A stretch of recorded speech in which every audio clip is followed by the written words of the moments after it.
Now, Scott, as you know, I've often declared I just don't like the big brother aspects of Google and Facebook.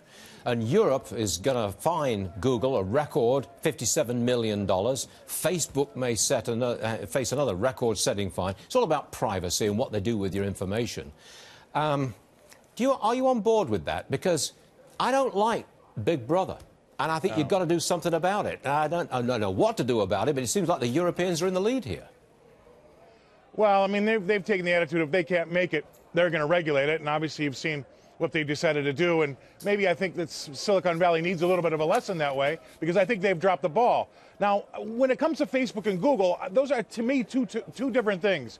You kind of have to use Google in your day-to-day work. You need to find out some things, and that's a great go-to. But if you really don't want your data to be out there, the first thing and responsibility relies on you. So if I think that my data might go out there on Facebook, Facebook's a choice. I don't need Facebook to do my business. I don't need Facebook to stay alive in the world. But people still continue to put all of their information on it, knowing that that could be a big breach. Now, think about the government now levying these fines. My problem is, Stuart, is this.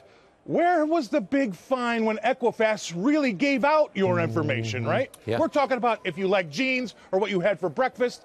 We have Equifax here that still hasn't really suffered. Yes, they've had to spend some money to tidy things up. But at the end of the day, even the fine that Google had to pay of $57 million when they have, quarterly revenues over $33 billion isn't really that big of a deal.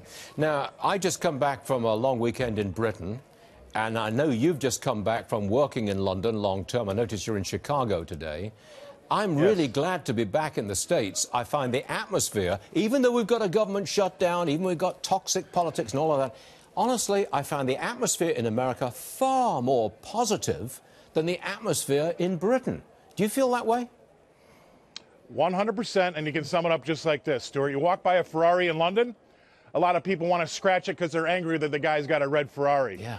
But you walk by a Ferrari here in America, everybody's inquisitive about what that guy does for a living, so I can buy one of those red Ferraris. That's the difference. They're so committed to environmental rules and regulations. They are uber green to the exclusion of everything. They seem to be almost crazed about global warming, right? Yeah, and yes, and that's what's happened with Macron, or Macron in France, right? Yeah. He's so uber green, he's levying these taxes on the people that can least afford it the most, and that's what's gotten him in trouble. So, you know what they say where parts of the world I come from, Macron and those guys that act that way, it's all hat, no cattle. We'll leave it right there, cattleman. Hey, Scott, thanks for joining us. See you again soon. Good night. All righty. Okay.